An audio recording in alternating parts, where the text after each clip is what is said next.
Good morning everyone. So this time we will unbox 3 parcels. So titingnan natin ang kondisyon ng halaman sa loob ng kahon.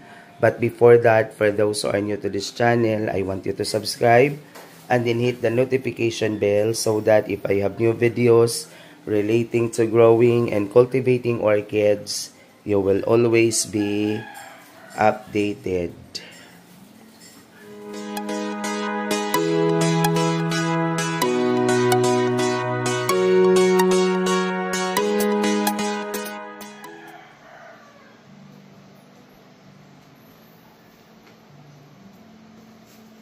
So, ito yung ito yung una nating buksan. This is from Gardeners. So, maraming salamat Ma'am Jean. Actually, no, ito yung pinaka ano tawag dito? Kaunti kong order, no? When I ordered, yung pinadala na lang nila kasi hindi ako nakakapanood ng kanilang live. Medyo busy tayo ngayon.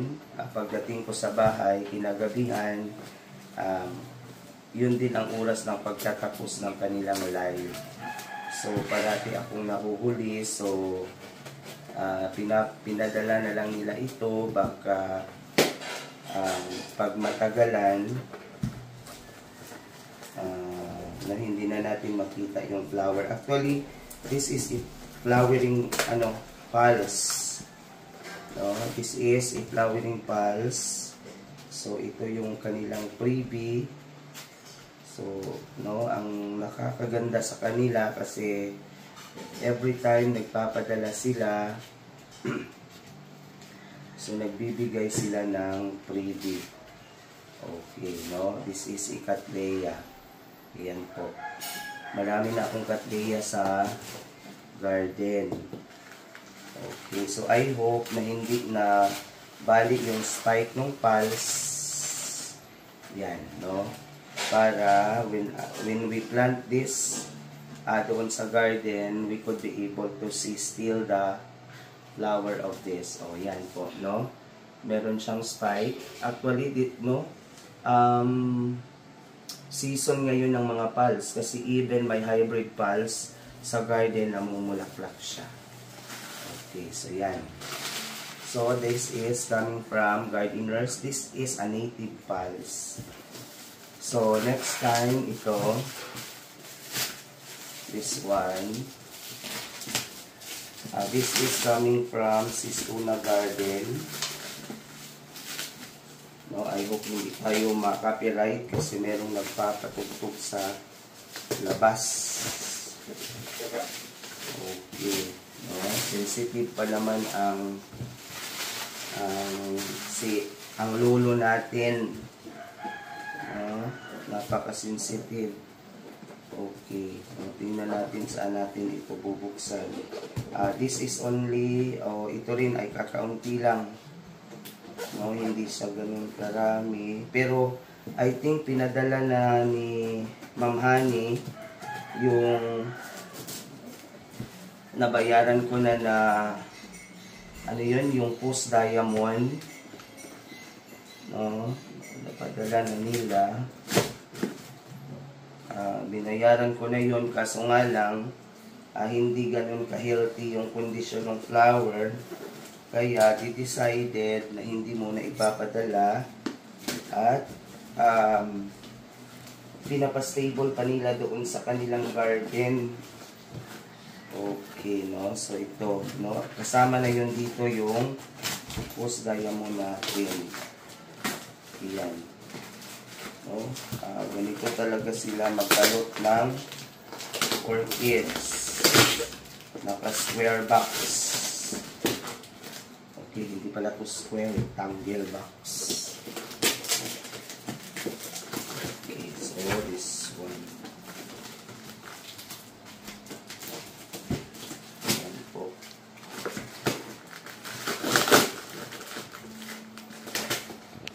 Grabe sila kung makapaglagay ng scotch tape.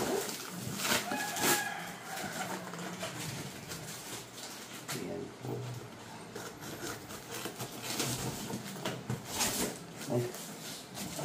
pala, no? Dinuble nila yung carton. So, ito na yun. This is it.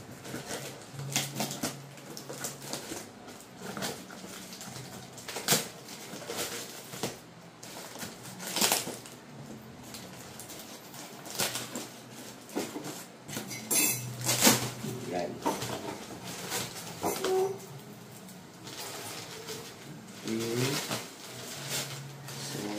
yan po, no? Ito yung post diamond na binili or na pinadala nila. Yan po, no? Meron siyang dalawang yung isang iki medyo hindi na ito magsusurvive kasi patay na po yung kanyang crown. Pero ito, titingnan natin, no? Sana maparami natin ito sa garden kasi kakaunti na lang ngayon ang merong ganitong koleksyon, no? Even in Davao, wala na silang ganitong koleksyon. And then this one, no? Okay, marami tayong Madridi cacao doon sa garden, so marami tayong mapaglalagyan nito. So meron tayong FB 150, no, MFB 124, this one, meron tayong dalawang MFB 150, 150, and then this one, so dalawa sila, dalawang 150 at saka dalawang 124. Okay, yan po, no? So yan. So yan po yung ikalawang box or second parcel. So ito, no, ito yung medyo malaking parcel. So madadala natin ito sa garden ngayon pang Sunday, no? Sa Sunday pa kasi meron tayong pasok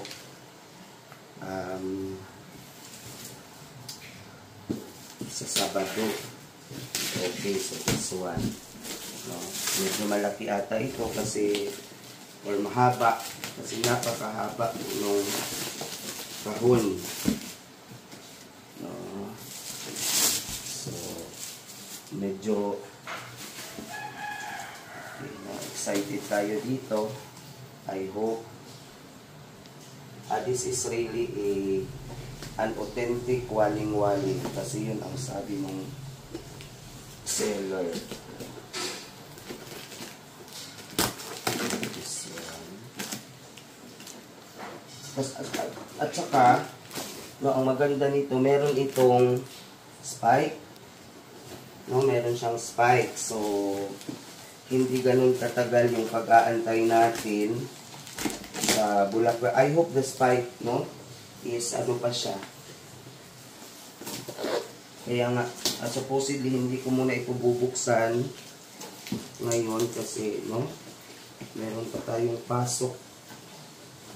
Kaso nga lang, naalala ko meron pala itong spike ito, no. So,